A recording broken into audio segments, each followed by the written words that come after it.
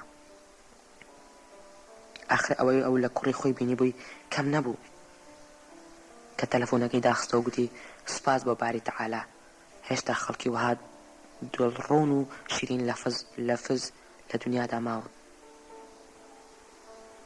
بۆ ڕۆژی دوای تریفای بەحری چوو بۆ کارخانەی مافورەکە.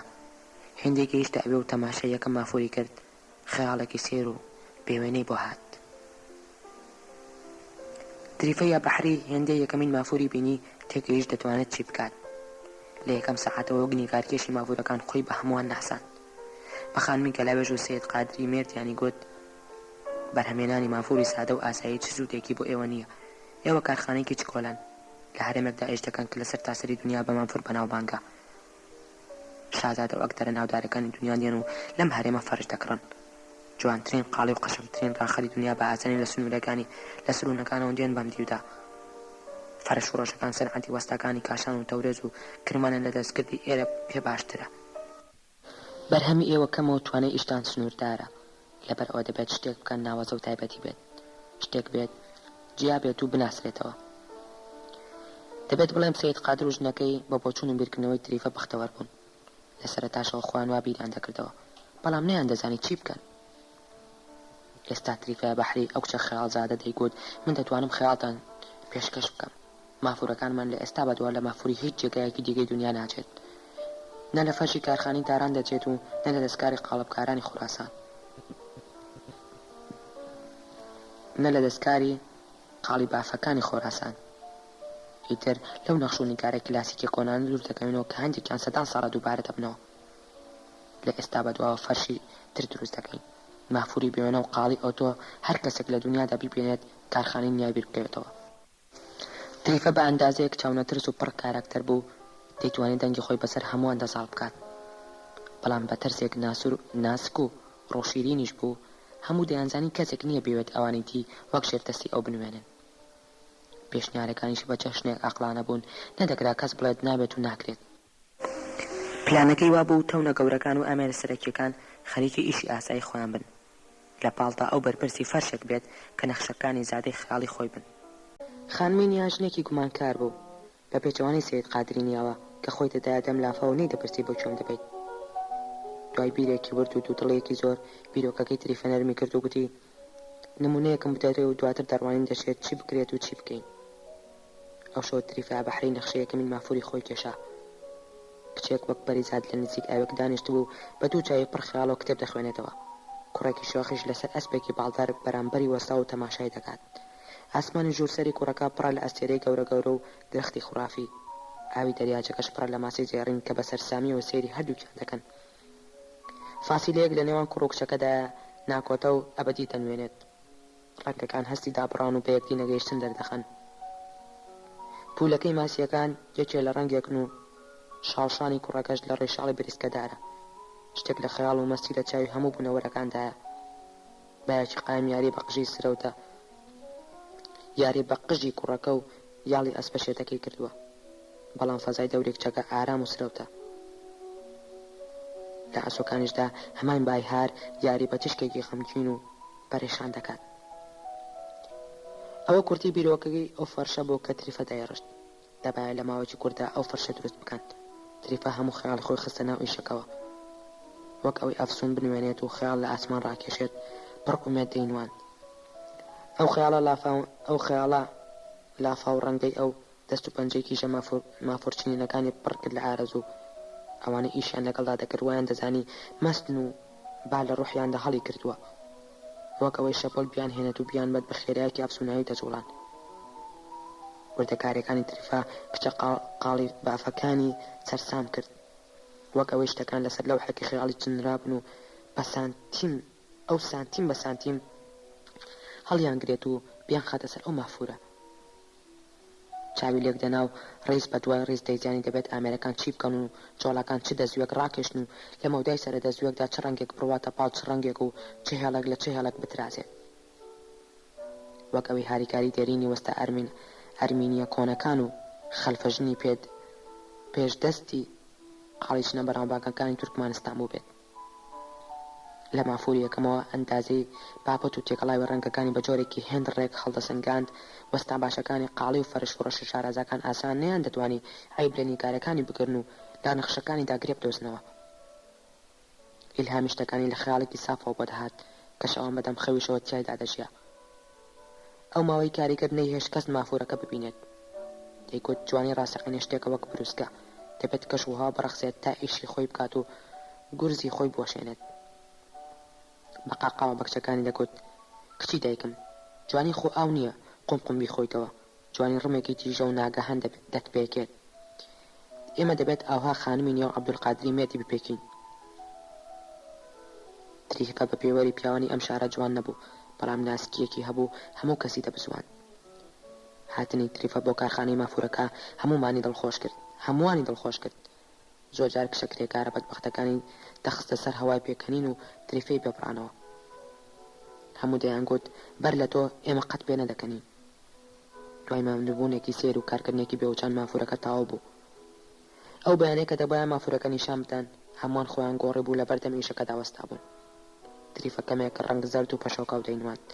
دەبایە یەکەمین کەس عەبدولقادری نیە تەماشای سەنعەتە ناوازەکە بکات. کاتێک لە بەردەم فەرشەکەدا وەستا ئاغانەی دەزانێت چی بڵێت. مافورەکە بێسنوور جوان بوو، پێشتر شتێکی لەو جۆرەی نەبینی بوو. بە خەیاڵی ئەو فەرش شتێک بوو لە زەخرەفە و نزیکتر نەوەک لە نیگار کێشان. یەکەم جار بۆ جۆرگە نیگارگەلێکی وەها ورد لەسەر فەرش ببینێت.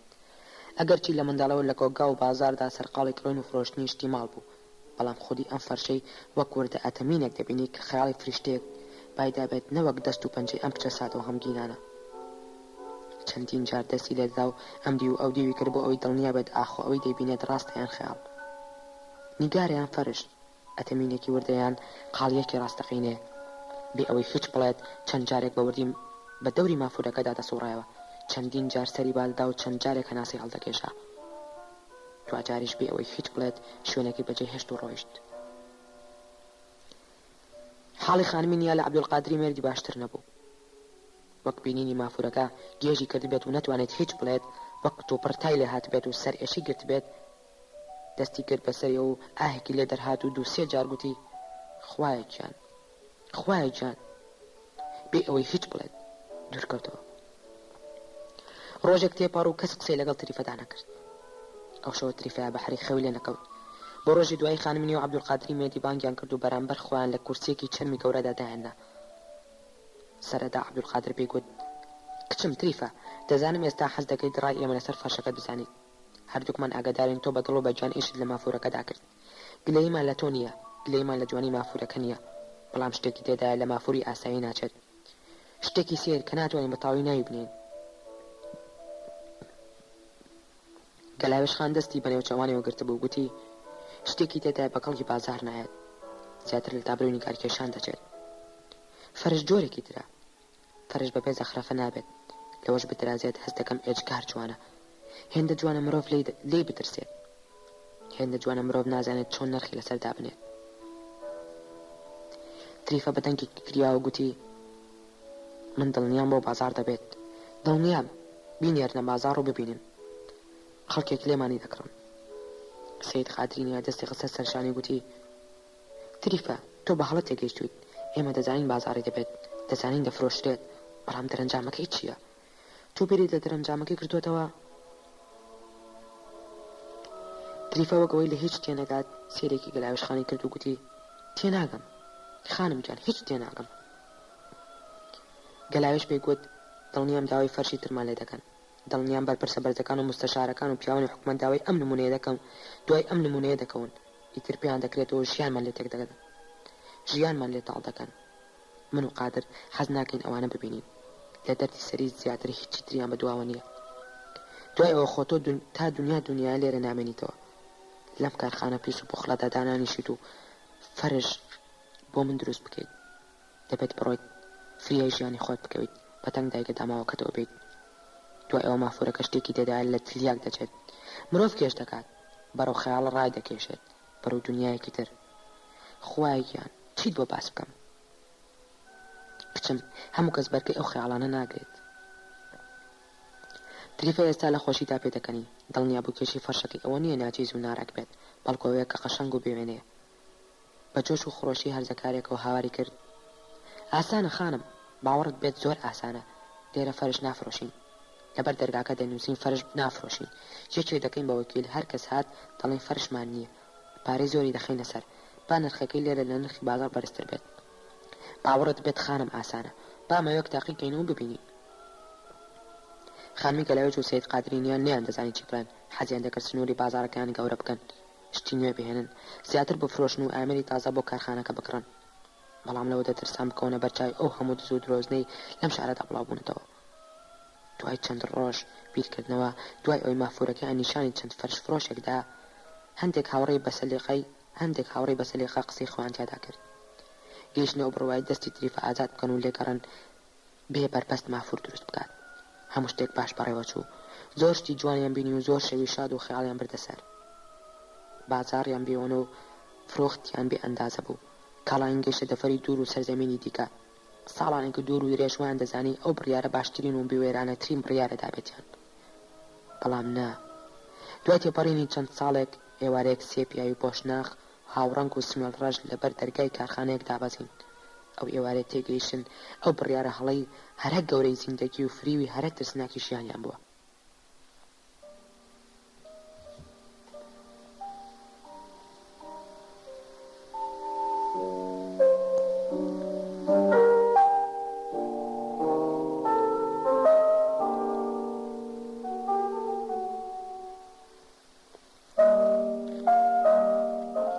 دوهەمین نامەی بارانشکر هاوینی 2004 لە ڕۆژێکی مانگی ئابی ساڵی 2004دا بە خۆی و جانتایەکی کۆنەوە لە پێشدەم ئوتێلی بەفر و سەرابدا لە تاکسیەک دابەزی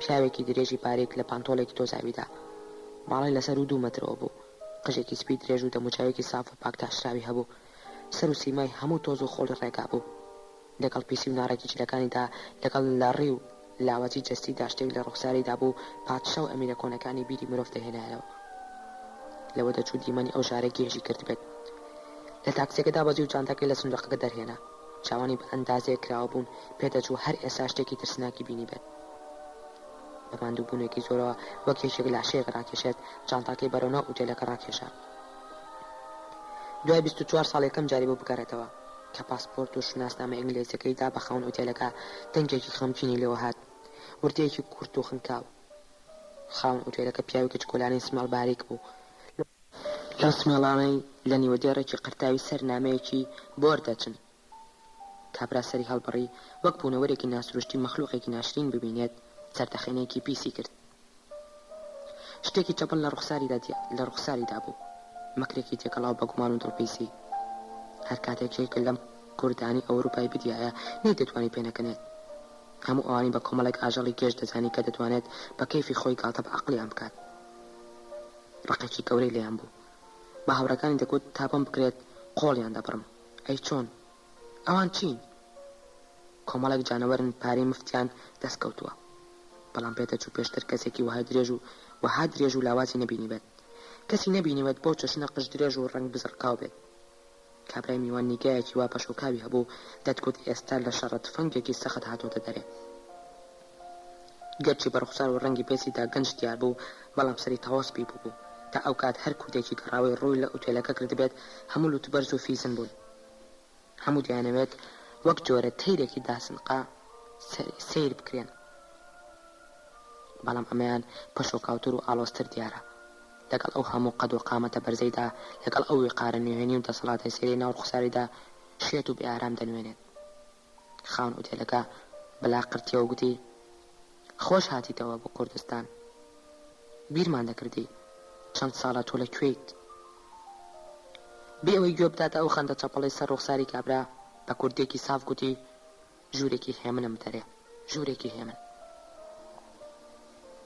لەگەڵ وشەکانیدا بە جددیەکی زۆر و سەیری کابرای کرد خاون ئوتێلەکە کەمێک سڵەمی و گوتی بەسەر چاو هێمنترین ژوورت دەدەمێ پاش ئیستێک بە هەمان دەنگی قوڵ و خەمباریەوە پەنجەی لە ڕووی کابرادا بەرز کرد و گوتی باش پاسپۆرت و شوناسەکەم هەڵگرە دوای تۆ خۆت بەرپرسیاری لە هیچ شوێنێکی دنیا تا پاسپۆرتەکەمون نەبووە تێگەیت نابێت شتەکانم لێرە بن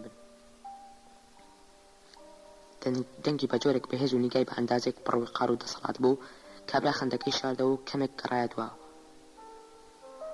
دیار بوو لە خەندە بێمانە و پیزەکانی خۆی پەشیمانە بە ڕێزێکی زۆرە گوتی کەس هیچی لای ئێمەون نابێت بەڕێستان دەتوانن پاسپۆرتەکە هەڵگرن و شناسنامەکە جێبهێڵن دەمان بورن ئێمە شتی کەسمان ناوێت بەڵام ئاسایش هەندێک شەو دێن و شناسنامەکان دەپشکنن ئەوە پێشمەرجی ئەوانە هەر کەس شناسنامەی نەبوو نابێت لە ئوتێلدا بخەوێت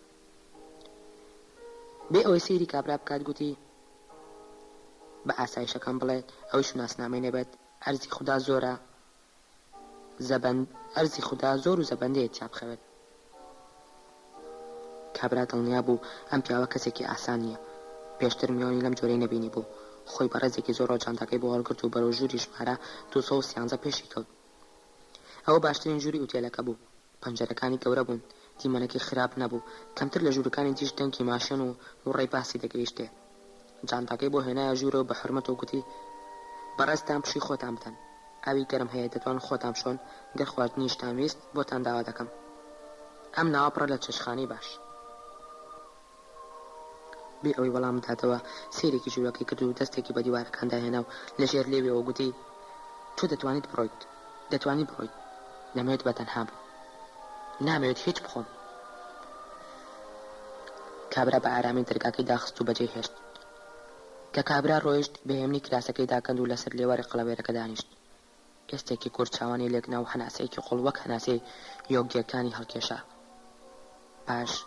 پاش ئەندەنگێکی بەرز گوتی چەندم کات دەوێت بۆ ئەوی بیدۆزمەوە چەندم کات دەوێت هەفتەیەک مانگێک ساڵێک لەسرە خۆ زریزەی جانتاکەی ڕاکێشا لەبن ئەتلاسێکی شەوە کە پتر لە 24 ساڵ بۆ بەردەوام پێی بوو فایلێکی شینی ئەستوری دەرهێنا و کردیەوە نامەیەکی لە فایلەکە دەرهێنا و لەسەر خۆ دایخستەوە پارچە کاغەزێکی سادە بوو یەشێک بە دەست و خەتێکی ورد شتگەلێکی زۆری لەسەر نووسی بوو وەک هەموو جارەکانی تر یەکەم جار سەیری دوهەمین لاپەڕی کرد سەیری ناوی پشت کاغەزەکە پاران شکر ناوی خوشکە زاخەمکینەکەی تەنیا کچەکەی گوڵستان شازەمانی خوشکی ئەو کاتە ئەوە تاکە کەسێک بوو لە نیشتیمانەوە نامی بۆ دەنارد لەو 5 ساڵی دوایدا پتر لە 33 نامی بۆ نووسی بوو هەمیشە نامەکانی وا دەستیان پێ دەکرد خەڵی خۆشەویستم بێزاری خەریکە دەمکوژێت هەر 33 نامەکەی بۆ جۆرە دەست پێ دەکات هەمووش بۆەوە کۆتایی دێن لە دوا سوچی پەتاڵی نامەکەدا لە جێگایەکدا کە بە ئەستەم شوێن ماوەتەوە نووسیوەتی خوشکە زای ناکامی خۆت باران شکر هەمیشە نونی بارانەکەی خسۆتە سەر ئەلفەکە کافی شکورەکەی بەرز کردوێتەوە ئەلفی یەکەمی بارانەکەش وەک ئەوەی بفڕێت بەرز بۆتەوە نووسینێکی سەیرە لە هەر جێگایەکی دنیادا بیبینیت دەیناسیتەوە دوهەمین نامەی 5 مانگ لەمەوە بەرپێگەیشت لەو کاتەوە ئیدی دەنگ و سەنگینیە لەو 5 ساڵەدا ئەم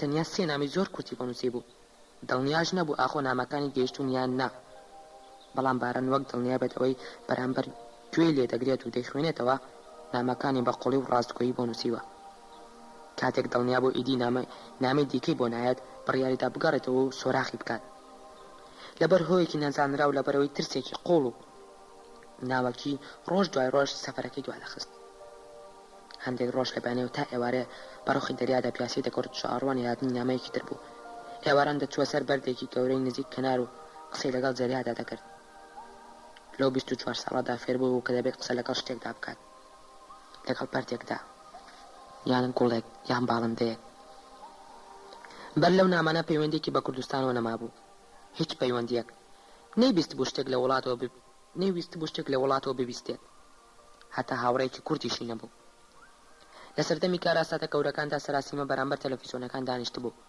ئازارە گەورەکانی خەڵکی بینی بوو وەک هاودەردی لەگەڵ هەموو ئادەمیزایەکدا خەمی دەخوارد بەڵام هەردەم شەوان ڕۆیشت بۆ دەرێ لە هەوای ئازاد و لەژێر هەور و ئەستێرەدا مەست بوو هیچ شتێکی نەکرد بوو ڕێگای نەدابوو هیچ ئازارێک نیشتیمان قوڵ بیبڕێت و تیژ بە ڕۆحیدا تێپەڕێت ئەو دەیتوانی چی بکات هیچ لە بڕوایەکی قوڵەوە بڕیاریدا بوو خەم بۆ وڵات نەخوات وەک زۆر لەوانەی ساڵگەلێکی بێشمار تاراوگە دەکەون بۆ ساتێک هەستی نەکرد بۆ شوێنێکی هەیە ناوی نیشتیمانە. بە درێژایی ژیانی گاڵتەی بە نیشتیمان پەروەری هاتبوو. نیشتیمانە ئەو جێگایە بوو کە ئەو ساتە تیایدا دەژیا. ئەو چرکەیە بوو کە بە ئارامی هەناسەی تیا هەڵدەمژی.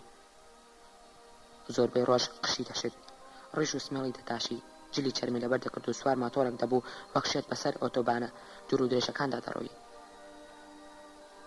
نیشتیمان بۆنی ئەو درەختانە بوو کە با لە کەنارەوە دەهێنا سەر ئەو ڕاستە ڕێگا ئەژدیها ڕەنگانە. کورد بوون لای ئەو پیر بوون وەک قەرەجێک لەسەر شەقام و ئۆتۆسترادەکانی ئەم دنیاە. کورد بوون مانای ترس لە دیوار، هەڵهاتنی ئەزەری لە بەربەستەکان. کورد بوون مانای وەک شێت ماتۆڕەکەت لێ خوڕیت و ئاوەڕ نەدەیتەوە، مانای بتوانیت وەک دیلێک لە دۆزەخ هەڵهات بیت، پێ بە بەنزین دابنیت و نەپرسی لە دوای منەوە چی لە دۆزەخدا ڕوو دەدات. کورد بوون مانای ئەوەی تووشی دەردێک بوویت هەموو ژیانت هەوڵ بدەیت دۆزەخ لەبیر خۆت بەریتەوە، هەموو شتێکی کردبوو بۆ ئەوەی دۆزەخی بیر بچێتەوە. بەر لە 5 ساڵ لەمەوبەر لە یەکەم نامی بارانی بۆ هات 19 ساڵ بوو هیچ هەواڵێکی بۆ خۆشک و دایکی نەنارد بوو. دەویست هەموو دنیاواتی بکات کە مردووە، دەویست ئەو تەمەنی ماوێتی وەک گەڕۆکێکی شێت بژی، بیرە بکڕێت و بیخواتەوە قوتوەکانی بەپێ پاند بکاتەوە و بەخۆی بڵێت من بەختەوەرم، کڵاوێکی سووری مادر سوارەکان بکاتە سەر و لەگەڵ بادا وەک ڕاکێتێکی دەرپەڕی و بەرەو نادیار دەرچێت، لە ماتۆڕەکەی دابەزێت و سوار کەشتێک بێت و نەپرسێت بۆ کوێ دەچێت، گرنگەوەی هەست بکات لە دۆزەخ دوور دەکەوێتەوە، دەچێت بۆ جێگات هیچ شتێکی تێدا نییە کە وڵات و کورد و نیشتیمانی بیر بخاتەوە. بەختەوەرترین ساتەکانی ئەو ساتانە بوون کە دەیزانی بەردەوامە لە هەڵهاتن. خۆشبەختترین کەس لای ئەو مەخلوقێک بوو هەمیشە هەڵبێت، هەمیشە بۆ پێشەوە دەرباز بێت وەک ئەسپێکی شێت تەکان بدات و نەزانێت بۆ کێ غار دەگات. کورد بوون بۆ ئەو غاردانێکی بێبڕانەوە بوو وەک ئەسب، بازانێکی گەورە بوو بۆ ناو نادیار. گرنگەوە بوو ئازاد بێت، دیوارێک نەبێت دیلی بکات، زنجیرێک نەبێت لەسەر ئەم ئەستێرەیە کێشی بکات و ناو 4 دیواری خۆی تیادانیشێت و بیر بکاتەوە. بپرسێت من کێم، چیم، لە کێوە هاتووم. دوای 24 ساڵ ئێستا لەم ئوتێلە پیسەدا دادەبەزی و لەم کونجە سێرەدا دەگیرسایەوە. ئای خوایە، بارانشکور کێیە؟ کێ دەڵێت هەڵەیەکی کوشندە لە هەموو گەمەکەدا نییە؟ کێ دەڵێت خوشکەزای وای هەیە؟ بەڵام بارانشکور هەر کەسێکە گرنگ نییە، گرنگەوەی بۆ 5 مانگەی نامەی بۆ نانووسێت. گرنگ ئەوەیە بۆ 5 مانگە نامەی بۆ نانووسێت، بە پەشۆکانێکی زۆرەوە وەک پێوێت لە شتێک تێبکات دوهەمین نامەی دەرهێنا و دووبارە بە دەنگێکی بەرز خوێندیەوە. بۆ خاڵی خۆشەویستم، من بێزاری خەریکە دەمکوژێت. لە نامەی پێشووتردا هەموو شتێکم بۆ باس کردی، شتەکان زۆر خراپ دەڕۆن، هەست دەکەم مێردەکەم بە هەموو شتێک دەزانێت. ئەگەرچی من نامەکانی ئەو کوڕم هەموو سووتان، ئەگەرچی دوجار پێم گوت نامەوێت ئیتر بتبینم، ئەگەرچی هیچ ئافرەتێک نییە لە دنیادا بتوانێت بەو کوڕە بڵێت نامەوێت بتبینم، بەڵام شتەکان زۆر ترسناک دەچنە پێشێ. دوێنێشەوە ئاگادار بووم مێردەکەم ئەو پیاوەی هێنا، مشتەزای شەیتان. خودایە، خاڵۆ تو نازانیت ئەوە چ پیاوێکی خراپە. پێشتر کچێکی هاوڕێم بۆی باس کردوم، ئەو مەخلوقە ناشرینە سەر و فەستاڵی لە هەر ماڵێکدا دەرکەوێت کارەساتێک ڕوو دەدات. ئەو دووەم جاری بوو بێت بۆ ماڵی ئێمە. دوێنێ وەک سەگ شانی سامانی مردمی ماچ کرد و بە پێکەنینێکی ناشرین گوتی باڕۆنی گولەکە ئێوە هەرچیەکەم پێ بڵێن، هەر فەرمانێک لە ئێوە دەرچێت بەسەر سەر جێبەجێ دەکەم. ویستم بزانم باسی چی دەکەن، بەڵام نەمتوانی. دەرگاو پەنجەرەکانیان هەموو داخست، لە ژووری شەوە پەردەکانیان دادایەوە، وتەیەکم نەبیست پێدەچێت لە ژوورەوە بە چربە قسەیان کرد بێت. جاران گوێم لە قاقاکانی مرتەزای شەیتان بوو کە زۆر جار لە خۆی پێدەکەنێت. ئەوە دوو جارەیە جێکێکی نەناسیا و نامەیەکی بۆ دەنێرێت و پێم دەڵێت بڕۆ باران خان بڕۆ، چونکە باڕۆن و مرتەزای شەیتان دەیانەوێت بتکوژن. بڕۆ خاڵە، تۆ نازانیت مرتەزا چ پیاوێک ترسناکە، لە چەند ئاهەنگ و داوت دابینیومە، لە خۆی پێکەنیوە. خاڵێکیان لە دووە ئاهەنگدا بەردەوام سێری منی دەکرد، شەوێکی ناخۆش بوو. دەبایە بچینە بۆ یانەی نەمام، ئەوە یانەیەکی گەورەیە، تۆ تورکێکی پیس و پۆخڵ دەیبات پەڕێوە کە نەخۆی و نەژنەکەی لە تورکانە ناچن کە لە سەتەلایتدا دایان بینم. کتێکی هاوڕێم تورکیای بینیوە، یعنی شووی کرد بە کوڕێک چوو بۆ ئەستەمبول، دواتر نازانم چی ڕوویدا ڕۆژێک بە گریانەوە گەڕایەوە ئەڵخەکەی ناردەوە بۆ ماڵی کوڕەکە. ئەو دەڵێت تورکەکان گەرمی کیاج نەکەن و عادەسەدانەنێن جوان نین.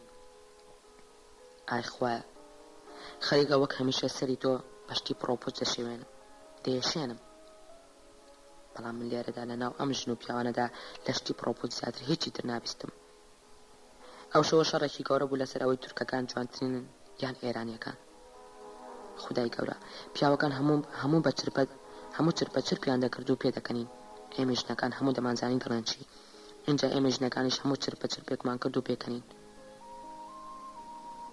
من سێری چواردەوری خۆم دەکرد و نەمدەزانی چی بڵێم. ژنێکی تێدا بوو دەیگوت وەی ئێوە چوزانن، من لە داران ژیاوم بۆ خوای کوڕی فارس لیان جوانتر نییە. من بۆی زۆر گەمژە دیار نەبم بەراوردی دوو گۆرانی بێژی کۆنی ئێرانی تورکم بە یەکدی کرد. کچێک وتی ڕەسات خواردەوە چەند کۆنی کەی مۆدی ئەوانە ماوە، ئێستا مۆدی مەنسوور و تارکانە. لێرە بەدەگمەن یەکێکی عاقڵ دەدۆزمەوە قسەی لەگەڵدا بکەم. هەموو دەڵێن کچ ئەو شتانی ناوێت، هەموو دەڵێن من بەختەوەرترین کەسم، مێردەکەم دەوڵەمەندترین پیاوە کەچی بێزاری خەریکە دەمکوژێت. ئەو شەوە لە ئاهەنگەکەت ئەمورتەزای شێتان زۆر سێری کردم. هەر جارێک کە سێری دەکردم پێدەکەنی ئەو دانە زەرد و زەقانی دەمترسێنێت. سەرەتا لەسەر مێزێکی تر دانیشت بوو لەوێشەوە سێری دەکردم. کچەکەی تەنیشتم چپانێ بە گوێمدا. خوا ڕەحم کات، مورتەزا زۆر سێرت دەکات. هەموو ژنەکانی سەر مێزەکە بە چرپە بەیەکیان دەگوت کە مورتەزا زۆر سێری من دەکات. ژنێکیان دەستی خستە سەر دڵی گوتی توخواوە مەڵێن لەوانەیە هیچ نەبێت، ئەو دوو دانسەکە ئەمانی نییە. من بە درێژایی ئەو شەوە ویستم سێری نەکەم، بەڵام پاشمەوەک هاتە سەر مێزەکەمان بە زەردەخەنە پیس و چەپەڵەکانی خۆیەوە بێ ئەوەی شەرم لە مێردەکەم بکات بە تەنگی بەرز گوتی باران خان ئەم شەو زۆر جوانیت. خوایە جان خۆ ئێرە ئەوروپا نییە، کەس لێرە ناتوانێت لەناو کۆمەڵێک خەڵکدا بە دەنگی بەرز بەشنی کەس بڵێت تۆ جوانیت. با من جوان بم، پیاو نابێت بە دەنگی بەرز پێم بڵێت تۆ جوانیت. مێردەکەم هیچ قسەی نەکرد، هیچ. من وام دەزانی تووڕە دەبێت. جار بووە لەسەر شتی بچووکتر تووڕە بووە. کەچی گوتی جوان دەبێت بۆ جوان نابێت، خەریکە خوێندنەکەی بۆ دەردەچێت دەڕوات بۆ ئینگلتەرایان ئەڵمانیا. هەموو حەبەسان هەموو سەیری منیان کرد. من نەمدەزانی بڵێم چی، خوددا دەزانێت ئاگام لە شتیوانیە. یەکەمین جار بۆ شتی وا ببیستم. مورتەزا بە دەنگێکی زۆر بەرز پێکەنی بەمانەوە سەیری کردم و گوتی ژنی بارۆنی کوولەکە شایستی هەموو شتێکە. من زۆر پەیوەست دەبووم کە پێیان دەگوتم ژنی بارۆنی کوولەکە. من زۆر پەس دەبووم کە پێیان دەگوتم ژنی بارۆنی کوولەکە. هەستم کە شتێکی قورس و قورس بەرگەرم دەگرێت. هەموو سەیری منیان دەکرد و پێدەکەنین. من خەریک بوو دەست بکەم بە گریان بۆ ئەوی لە بەرچاوی ئەوان نەگریم. چانتاکەم هەڵگرت و چوون بۆ تەوالێتەکان کە هەستام لە هەموو مێزەکانەوە سەیریان دەکردم، هەموو مێزەکان کە بەلای ئەو پیاوە سەرخۆشانەدا تێپەڕیم یەکی توانجێکیان تێگرتم. لە تەوالێتەکە بێ ئەوەی گوێ بدەمە میکیاجەکەم، بێ ئەوەی گوێ بدەمە کراسە شیفۆن و گرانبەهاکەم گریا، زۆر گریا. کەژنێکی تر هاتە ژوورەوە بۆ ئەوی زۆر گوێ لە هەنسکم نەبێت خۆم گرت، بەپە لە چاوم سڕی، بەپە لە ماسکارەکەم دەرهێنا، بەپە لە خۆم بە جۆرێک بۆیە کرد و بۆیە کردەوە کەس نەزانێت گریاوم.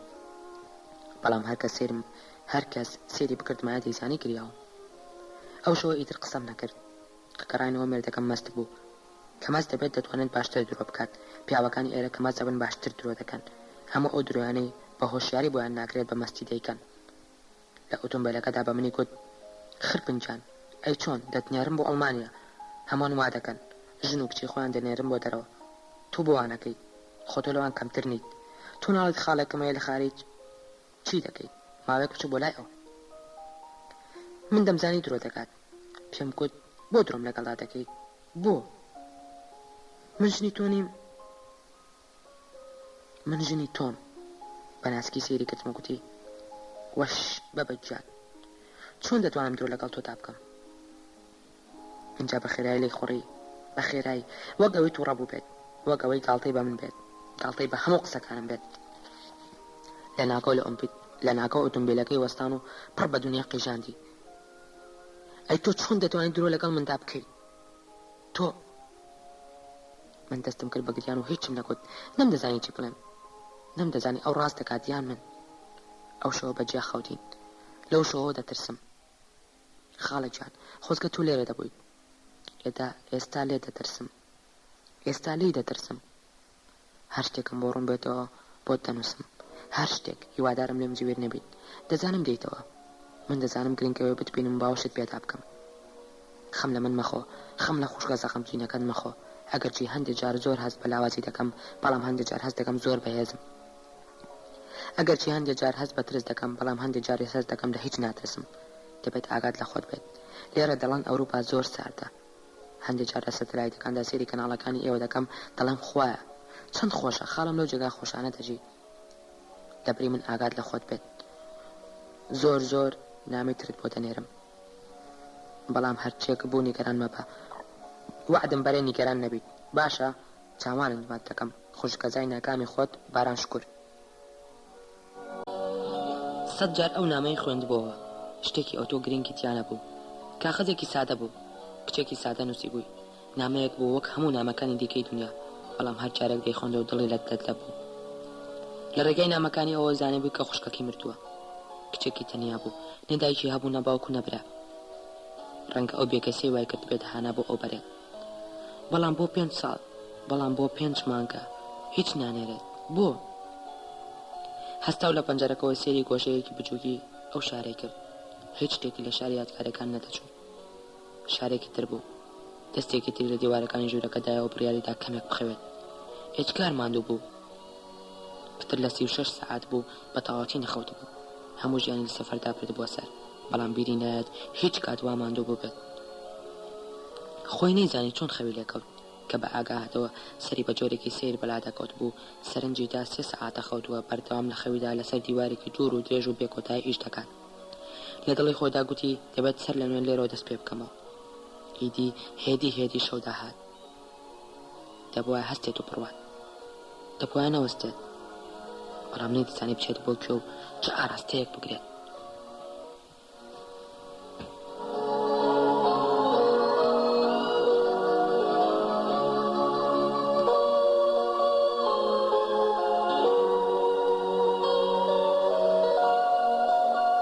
دوای شۆڕش باشترە مرۆڤ ماوەیەک بچێتە خەڵوەت حەسەن تۆفان ساڵانی دوای ڕاپەڕی دوای ئەوەی وازم لە حیزب هێنا و گەڕامەوە بۆ ماڵە ڕۆژێکان یەکێک لە بەرپرسە بەرزەکانی حیزبی نەیار و ئەخیارمان کە دەمێک ساڵ بوو لە یەکدیمان دەکۆشت هات بۆ لام و گوتی حەسەن تۆفان تۆ باشترین دەقەکەر و ئازاترین چەک بەدەستی وڵاتی ئێمەیت ئێمە دەزانین تۆ جە خزمەتێکی گەورەت کردووە دەزانین خەڵکێکی زۆرت لە بۆ دژمنانی ئێمە لە گۆڕ ناوە هەر کەسێک کە تۆ تەقەت لێ کرد بێت ناوەکەیمان لایە ئێستا حیزبمان پێشنیارت بۆ دەکات بیتە ڕێزەکانی ئێمەوە هەر شتێکیش داوا بکەیت ئێمە دەینێنە سەر چاومان ئەوە سەرەتای سەردەمێک بوو شبر دواتر ناوی دەنا سەردەمی کڕێنی ئینسان من بۆ پیاوە گەورەیەم گوت من بڕیارم داوە کەس نەکوژم تازە بە کەڵکی سیاست نەماوم دەمەوێت چەند ساڵێک لە ماڵی خۆمدا دانیشم و هیچ نەکەم کابرا زۆری لەگەڵمدا گوت تەماحێکی باشی خستە بەردەم نرخێکی بۆ دانم لەو سەردەمەدا وەک پارێکی خەیاڵی سێت دەکرا قسەکانی هەندێک وردە هەڕەشەشی تێدا بوو بەڵام بەندە گوتم سەروەرم من ئارەزوێکم لە ئیشەکە نەماوە ئێستا بازار پڕ بۆ لە منداڵ و مەزن بە پاریلەوە کەمتر نهەنگت لە بەحردا بۆ سەر دەبڕن حەق نییەوە بۆ جۆرە یاری بە وجودی حیزب بکەن بە بودجەی حیزب بکەن دوجار پیاو کوشتن هەر پیاو کوشتنە منش مەعدانێکی وها دانسقەنیم خەڵک زۆرن لە من باشترن حەقی خۆیەتی بۆ ئەوانە بکەڕێن من دەمێت واز لەم شەڕواڵە بهێنم و 2-3 ساڵ بۆ خۆم بە بیجامەوە بژیم لە منداڵی و حەز دەکەم چەند ساڵێک وەک خەڵکانێک شەوانە شەڕواڵەکەم داکەن موجلێکی تر لەبەر بکەم کەمێک پشوو دەم و لەگەڵ دایکمدا خەریکی کوڵاو دروستکردن بم کابرا گوتی حەسەن تۆفان تۆ پیاوێکی پیاوانیت کوڵای و دایکیشت لە شاردا دانسقەیە ئێمە دەزانین پیاوگۆژ لەم شارەدا هەزاری بە فلسێکە بەڵام دەزانین ئێوە خەڵکی خاوەن بڕوان دەست و خەتی ئێوە شتێکی ترە متمانە و ناوی ئێوە بۆ ئێمە شوێنێکی زۆرتر دەگرێت هەموو کوشتنێک وەک دروستکردنی مەتەڵێک وایە پرسیارێکە دەبێت ئاسان شی بکرێتەوە شی نەکرێتەوە نهێنیەکە دەبێت تەلیسمی نەشکێت و گرێی نەکرێتەوە ئیشەکەی ئێوە جۆرەکە لە کاری هونەری کە عەقڵ و بیرکردنەوەی دەوێت ئێمە ئیشی گەورە و کاری ئەڵۆسمانەیە کە بمنداڵ و مەزن ناکرێت کوشتن هەست و تێفکرینە وەک دروستکردنی نیگارێک و نووسینی شعرێک وایە لغە ساتی قافیەکاریە کابرا لەو قسانە لەو قسانەی زۆر بۆ کردم بەڵام من هیچیانم نەبیست کابراتێ نەدەگەیشت من بۆ لە ناکاو گۆڕام و وازم لە هەموو شتێک هێناوە منیش سەرسامی ئەو بم کەچی درزێک کەوتۆتە ئاسمان نرخی باوکوژێکی نەفامی وەک من چۆتە حەوا و بەهای مرواری ئەڵماسم وەرگرتووە دواتر زانم کە ئێمە مەحشەری پیاوکوژانی پێش ڕاپەڕین لە هەر گرۆه و تاقمێک بین هەمومان دوای ڕاپەڕین شتێک لە زەویری و خەمۆکیمان تیا دروست بووە هەمومان هەستمان وا بوو حیزبی خۆمان بێقەدری بەرامبەر کردوین ئیدی ژمارەك لە پیاوکوژە و تفەنگچیانی ئەو لە دزیان کردبوو بۆ لای ئێمە ئەو بەریش دەیانویست تۆڵە بکەنەوە ئێمە بەپارەی زۆر بکردن و بمان بەنەبەری خۆیان دەبێت بڵێم ئێمە لەو داشانە بووین کە ڕۆژێک لە ڕۆژان شوێنێکی نەگۆڕاومە لە ناو یاریەکەدانە بووە دارتاشێک بووین هەم تەختی سوڵتان و هەم بلوێری منداڵیشمان دروست دەکرد کارمان بەوە نەما بوو چێ دەکوژێت برینکەوە بوو سەنعەتەکە بمێنێت و ئیشەکە بکەڕێت من نەمدەزانی ئەم پیشەی ئێمە لە چ ئانوساتێکدا پەیوەندی بە هیچ چۆ نەماوە برادەرەکانم وەک ئەو بەرەک درۆلاتیان لێ هاتبوو کە کورتانی کەر و کەوای پادشاشیان دەدووری بەڵام من وازم هێنا و بە پێدەنگی ماڵاوانم لە هەموو شتێک کرد و چوومەوە بۆ لای دایکم و بە کەوتگیرێکەوە بە جار منجەڵە پڕ گوڵەباخەکانی ئەوە دانیشتم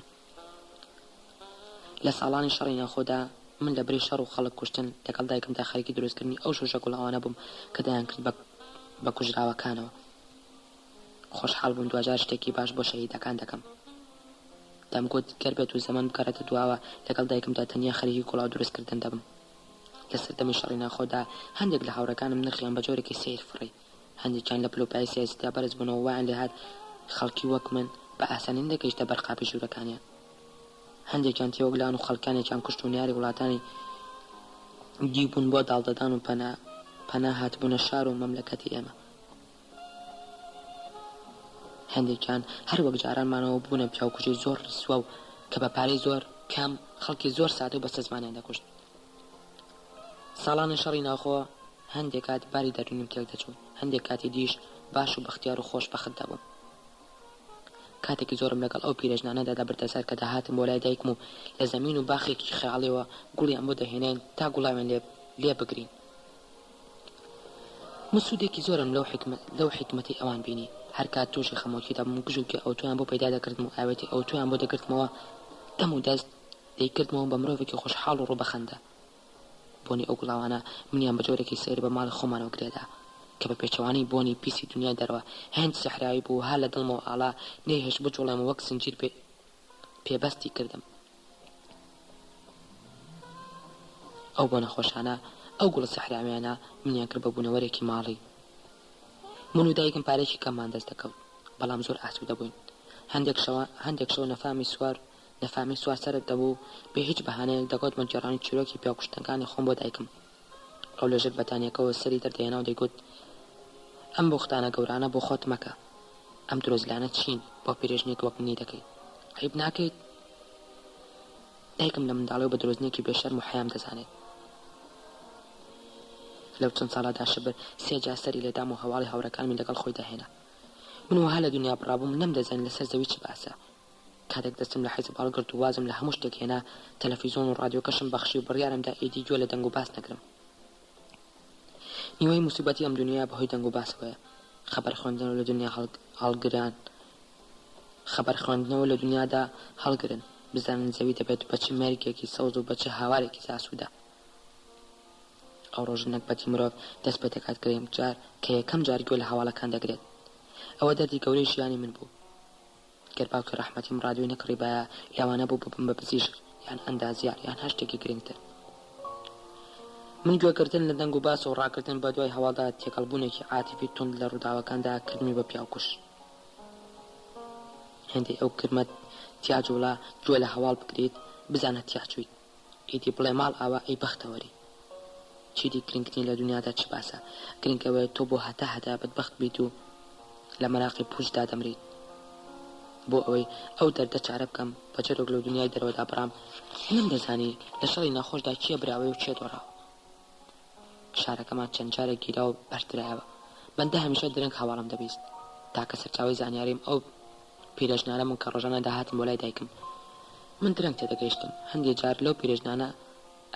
هەندێک لەو پیرەژنانە ئەهلی خیاڵ بوون ئەو ڕووداوانی دایانگێڕایان ڕووداوی سەردەم و زمانی تر بوون. ئەوان شتەکانیان بە جۆرێکی لای من تێکەڵاو کرد، دواتر بۆم نەدەخرایەوە جێی خۆیان. کە پیرێژنەکان داهەند و دەمپرسی دەنگ و باس چییە؟ باسی کوشتنی مەلک خاتیان دەکرد. ڕۆژی هاتنە سەرکاری ڕەشید عالیان وەک ڕووداوی ئەو ئانوساتە گێڕایەوە. لە نەخۆشیە ژنانەکانی مەلیکە عالیان ئاگادار دەکردمەوە، باسی فەرهودی شلەکانیان دەکرد. ورد و درشتی کۆچی جوولەکە بە سەزمانەکانی بۆ فەڵەستین دەگێڕایەوە. پێکەوە بۆ شاهنشای ئێران و دکتۆر مصدق دەگریان. جنێوی زۆر خراپیان بە بەکر سەدقی دەدا. منێک کە هیچم لە مێژوو نەدەزانی بۆم بە قوربانی ئەو ڕووداوە سێر و خەیاڵیانەی پیرێژنەکان بۆیان دەگێڕامەوە.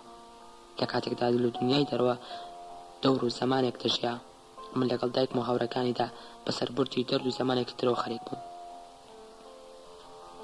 شبر مستەفا 3 جار هاتە لام. هەر 3 جارەکە حیزب ناردبیان تا لە خەڵوەتی خۆم دەرم بهێنەوە بمگەڕێنەوە بۆ کارکردن. ئەو بەلاند کرۆزێکی بەرزەوە داهات بۆ بەرماڵی من، بەڵام من بە بیجامەیەکی دەڕاوە دەچوومە پێشوازی.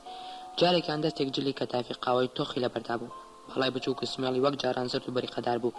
کراسێکی سپی زۆر جوانی لەژێر جۆخەکەەوە پۆشی بوو، قژی وەک مۆدێلی باوی ئەو زەمانە بۆ سەرەوە هەڵدابەوە. کە منی بەو کەوجیرەوە بینی پێی گوتم بوویت بەژینی ماڵەوە؟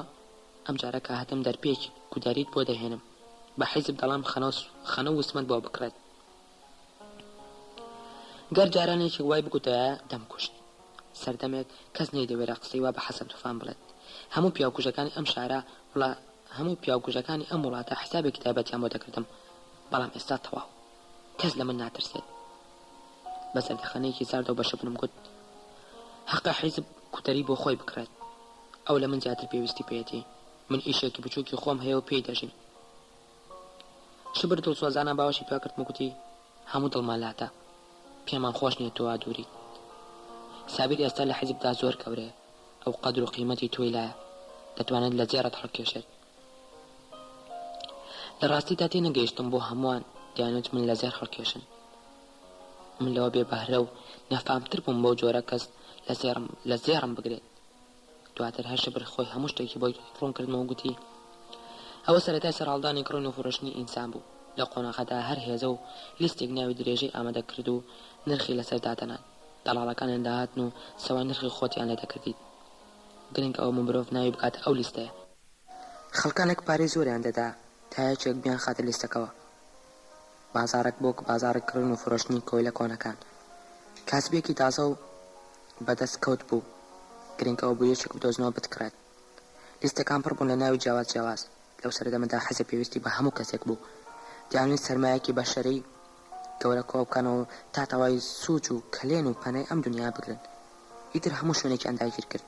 ئیدی وای لێ هات جگە لە خەیاڵ شوێنێک نەمایۆنەی کڕن.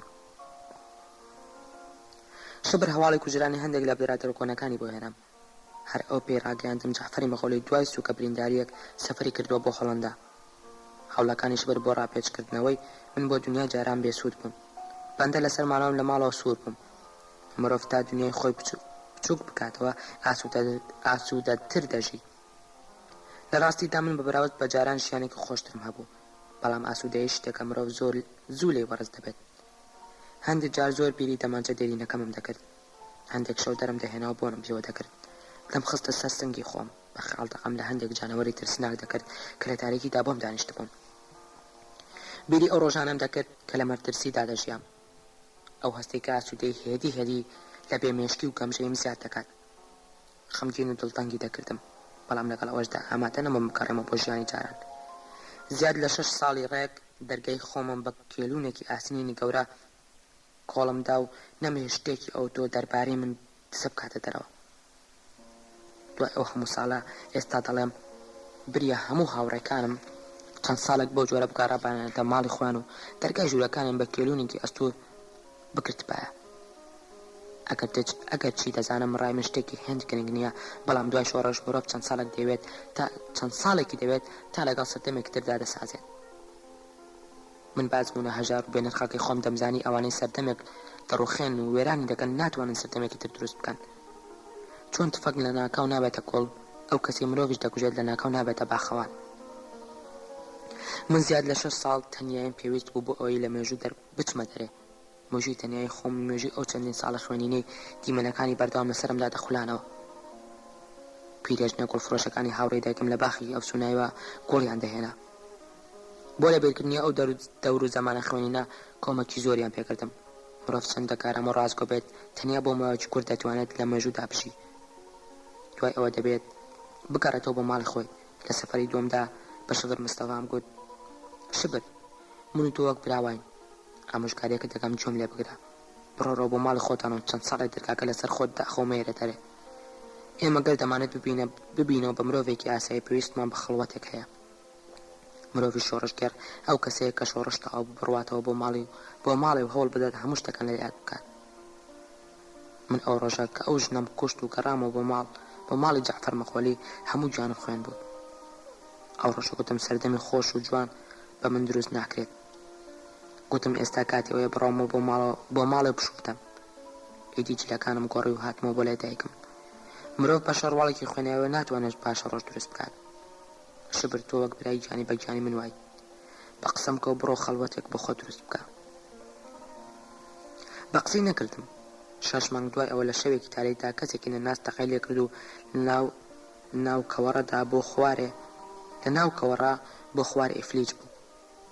ئێستا تەواوی ژیانی لەسەر عەرەبانەی کەم ئەندامان دەباتە سەر. زۆر جار دەچم بۆ لای و دەیهێنمەوە بازار. هەندی جار دەگری و دەڵێت دەبایە بە قسەی تۆ بکەم، دەبایە زوو واز بێنم. کوڕێکی جوان بوو، زۆر زوو ژیانی وێران بوو. هەر کاتێک خوشکێکی کاری هەبێت من لەگەڵی دەدەچم بۆ وەرگرتنی موچەکەی. جارێکیان لەو سەرە دوور و درێژەدا کچێکی چاوسەوزی ناسی کە ئەوێش خوشکێکی لەسەر عەرەبانە دەیهێنا مانگانەکەی وردەگرت. زۆر حەزیان لێ کرد. نەشبر دەیتوانی ئەو بهێنێت، نە ئەوی دەیتوانی شوو بکات. بەڵام خۆشەویستێکی گەورە لە نێوانێدا دروست بوو. ئەوە مایەک دنیای بیر شبر بردەوە و بوو بە کەسێکی ناسکی دوور لە حیزب و سیاست. ساڵانی دواتر کە گەڕامەوە بۆ دنیا و لەگەڵ غەزەلنووسدا بووم بە هاوڕێ، شبر یارمەتێکی زۆری داین لەو ڕۆژگارانە تێبکەین.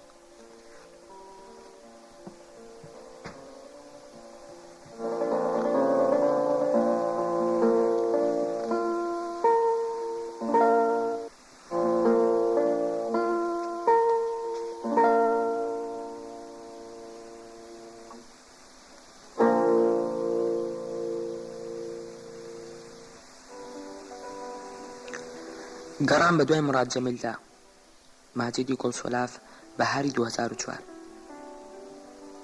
ببورن، من ماجارانی خەیاڵیم کە لە سەرەتادا باسی دۆزینەوەی لاشەکەی مراد جەمیلم بۆ کردن.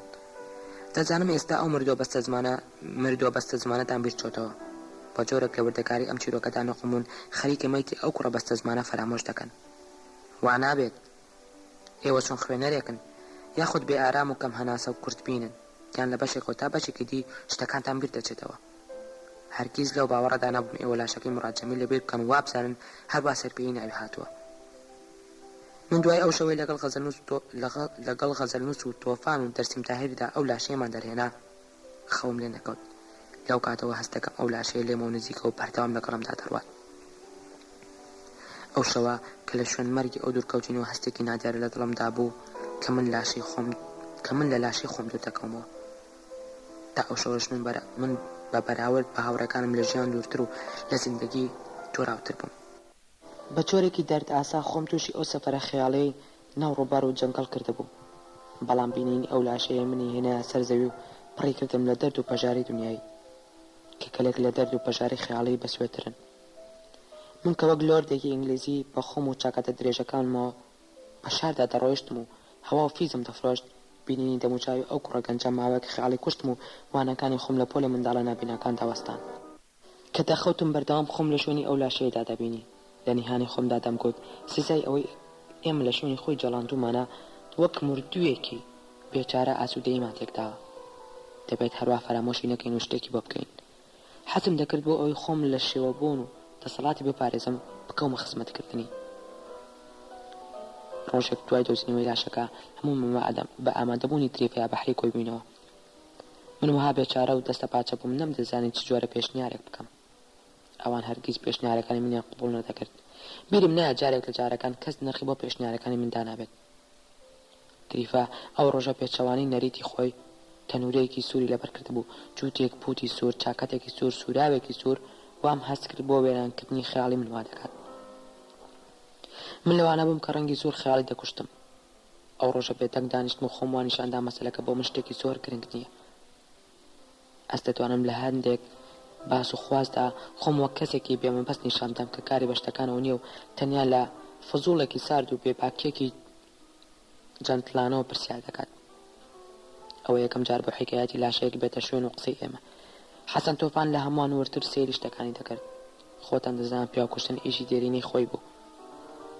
دەمهەراشێکی منگن بوو بە هەستێکی ڕازگۆ و جوانەوە ترسەکانی خۆی دەخستەڕوو. ئەو پیاوکوژانە کە پەشیمان دەبنەوە مرۆڤی زۆر قەشەنگیان لێ دەردەچێت. هێندە جوان و ڕازگۆ دێنەوە مەیدان، هەر کەسێک بیان بینێن لە ناخۆ دەڵێت ئاخ خۆزگایە، ئاخ خودایە، من بۆ پیاکوچێکی دەستخەڕۆ و پەشیمان نەبووم تا دواتر ئەوها جوان و پاک لەسەر زەوی بڕوێمەوە. ئەو ڕۆژە پێیگوتین گەر جەعفەری مەخۆلی دەستی لە ئیشەکەدا هەبێت دەبێت دەست لەوە بشۆین، هیچمان بە ئاسانی دەست بکەوێت. ئەو یعنی گرێگە لەوە تونتر و ئیشەکە لەوە سەختترە بە کۆمەڵە نەشارەزایەک وەک ئێمە بکرێتەوە. ئەومانەی دەستی زۆر گەورە لە مەسەلەکەدا هەیە. جەعفەری مەخۆلی ڕۆژێک لە ڕۆژان کەسی بۆ حسابی خۆی نەکوشتووە. خۆی کوڕێکی بێوەیە، کێشەی لەگەڵ کەسدا نییە. تووفان لەوانە نەبوو ئاسان کۆڵ بدات. مەل و ئەرەزۆکانی بە جۆرێک گۆڕابوون، خۆشی باوەڕی نەدەکرد. لە پیاکوژێکی دەست بەکارەوە بوو بە جۆرە مرۆڤێکی دەست و دڵپاک. حەسەن بەراورد بە من پیاوێکی زۆر نەخوێندەوار بوو، هەتا بە بەراورد بە خەزەنووت و تریفە شتێکی ئەوتۆی لە زانست و ماریفەت نەدەزانی. بەڵام دەمهەراشیەکانی خاڵی نەبوون لە هەندێک دیوی فەلسەفی. نازانم بۆ ئەو ڕۆژە ئاغای تووفان منی پێشنیار کرد زانیاری دەربارەی موراد جەمیل کۆ بکەمەوە. هەڵبەت گەر خۆم پێشنیاری لەو جەژنەم بکردبایە کەس نەیدەبیست. بەڵام بەوەدا حەسەن تووفان کردووی بە هەمووان کردبووی، هەمووان قبوڵیان بوو. هەستم کرد خەزەنووت زۆر مەبەستێتی دوای چیرۆکی ئەو مردنە بکەوین. لەگەڵ ئەو هەستەشدا کە من لە دەست و نیگا و سەرسامیەکانی خەزەنووسدا دەمبینی، ئەو بەزار هیچی نەدەدرکاند و ڕوبەڕوو داوای هیچی لە من نەکرد. ئەو کات نەمدەزانی ئەم چیرۆکە هەر یەکەمان دەباتە سەرپنج و بناوانی ڕوحی خۆی. لە ڕاستیدا من نەمدەزانی چۆن و لەکوێوە دەست پێ بکەم. بەڵام وەک قەرزدارێک لەژێر منەت یەکێکی دیدا بناڵێنێت دەبایە هەرچێکم کردووە، هەر ڕەنجێکم داوە بەو کارە هەستم. خولیان بوو 2000 لە حکایەتێکەوە تێوەگلێم لە خۆم گەورەتر بێت. لە مێژە حەز دەکەم تێکەڵاوی گێرمە و کێشەیەکی وەهابم ژیانم کاتە فلیمێکی قەشەنگ. گەلێک ئیرەیەم بە حەسەن تۆفان و حکایەتەکانی بێت. ژیانی هەموو ئەوانی دی لە ژیانی من پتر و زیندووتر بوو. هەتا بەدیار فیلمێکی تۆم هانکس، جۆرج کلۆنی، جیم کاری و تیم ڕۆبنز و ئەوانی دیترەوە دادەنیشتم دەستم تێکرد بە گریان. ئاخر گەر دەرهێنەرێک بیست بە ژیانی من بکاتە فیلم دەبایە وێنەی چی بگرێت؟ وێنەی گەنجێک بگرێت کە پێی وایە لە جۆنی دێپ دەچێت، خۆی وەک گەنجێکی غەرەبزەدەی قۆز نیشان دەدات کە بە چاکەتۆ پانتۆڵێکی هەمیشە ئۆتوکراوە لە شارێکی پیس و بۆخڵدا لەو پەڕ دنیا شەو و ڕۆژ بە 3-4 جادەی تۆزایی و پیسدا بێهودە دەسوڕێتەوە. ژیانی من دەبایە شتێکی ترسناکی تێدا بێت تا لە ژیانی مرۆڤەکانی تر بچێت. ئەو ڕۆژە وەک خەزەنووس بیەوێت لە زەرای خەیاڵات دەرم بهێنێت و ڕێگای دنیایەکی دیکەم نیشان بدات. هەندێک زانیاری دەربارەی ژیانی موراد جەمیل خستە بەردەستم. من دەبایە لەوانەوە زانیاری دی دەربارەی مردنی کۆ بکەمەوە. لەسەر ڕۆژناوی زانیاریەکانی خەزەنووسدا هەرز و ئامۆزاکەی موراد جەمیل نازیکە زۆر لە کیڤن سپەیسی دەچوو لە فیلمی ئامێرەکانی بیوتیدا. تەمەنی 40 ساڵ بوو، بە نەزاکەت شەرمن بوو، زۆر شتێکی لەسەر ئەو کوڕەکە دەزانی. بەخۆیست باسی هەموو شتێکی بۆ کردم. هەتا هەندێک جلی موراد جەمیلی بۆ هێنام و گوتی بۆ بەری تۆ دەبێت. باڵاتان بە ئەندازە یەک بوو. من وەک جۆنی دێپ لە فیلمی دەروازەی نوێمدا بە چاویلکەیەکی چکۆلە و ڕیشێکی کەمی ژێر چەناکە و جانتایەکی درێژەوە بەرامبەری دانیشتم و جۆم لە چیرۆکەکانی دەگەت. سەرەتا وەک نوێنەی نێرخراوێکی جیهانی کە لەسەر خەڵکانی ون بوو کار دەکەن خۆم بە کەسوکاری موراد جەمیل ناساند. گوتم ئیشمانەوەیە تێبکەین بۆ هەندێک خەڵک ماڵ بەجێ دێهڵن و ناکەڕێنەوە. بۆ ئەوی باسی مردنی موراد نەکەم بە جۆرێکی پێچەوە پێچتر ناڕاستەخۆسی مردنەکەم بۆ کرد و گوتم ڕێکخراوەکەمان لەسەر تاسەری دنیادا لە دیاردی ونبوونی مرۆڤ دەکۆڵێتەوە. دڵنیان جۆرە پەیوەندی کنیانی لەوان هەندێک مرۆڤ و هەندێک شێوە مەخلوقاتی دیکەدا هەیە کە تەکنیکێکی باڵایان هەیە، دەتوانن خۆشەویست و ئەزیزانی ئێمە بۆ لای خۆیان بەرن، لە دنیاکی تردا دیلیان بکەن و نەتوانن بکەڕێنەوە. خزمەکانی موراد جەمیل تێنەگەیشتن.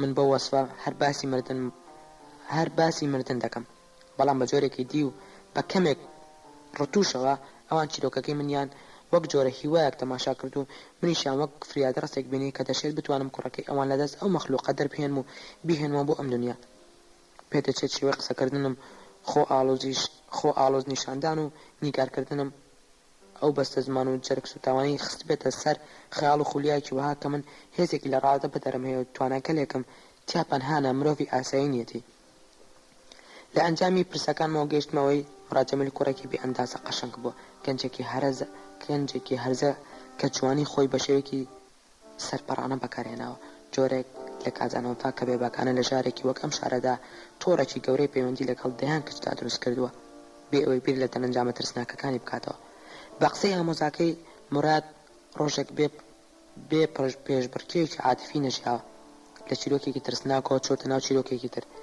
لە بەزمێکدا ئەوقەی نەگرتووە بازی داوەتە ناو بەزمێکی تر کوڕە بەستە زمانەکە لەو بوونەوە خەیاڵیانە بوو کە پێی وابوو دەتوانێت هەموو ژنی دنیا خۆش بوێت بڕێکی ئۆتۆ عاتیفی تێدا بوو وای زانیوە بەشی هەموو خانمانی ئەم ئەستێرەیە دەکات لەوانە بۆ کە ویستوەتی لە ناوەڕاستی کچگەلی ئەم شارەدا بوەستێت و بەدەنگی بەرزپیان بڵێت دەتوانم هەمووتانم خۆش بێت و هێشتا هەر دڵم پڕ بێت لە سۆس پەیوەندەکانیدا گەنجێکی هێند جوان بووە کچێکیان ئافرەتێک نەبووە بە خۆشەویستی ئەم فریشتە گەنجە بڵێت نا بە قسەی ئامۆزا خەمگینەکەی ئەوان کە حەزیان لێ نەکردووە ئەوانە بوون ئەوانەی کە حەزیان لێ نەکردو ئەوانە بوون کە خۆیان لەوە بە بچووکتر بینیوە کوڕێکی وا حەزیان لێ بکات ڕۆژێکم زانیاریان بردەوە بۆ ناو هاوڕەکانم حەسەن تۆفان بە پێچەوانەی چاوەڕوانی منەوە تووڕە بوو گوتی قسەکانی من هیچ نینجگە لە راپۆرتێکی خەڵی کە لەژێر کاریگەری فیلم و کتێبدا نووسیمەوە سوودێکی بۆ تەفسیری ئەو دۆخ ئاڵۆزە نییە کە مڕادی تیا کوژراوە من گوتم هەڵبەت ماوەیەکم دەوێت تا فێر دەمە وەک ئەفسەرێکی هەواڵگر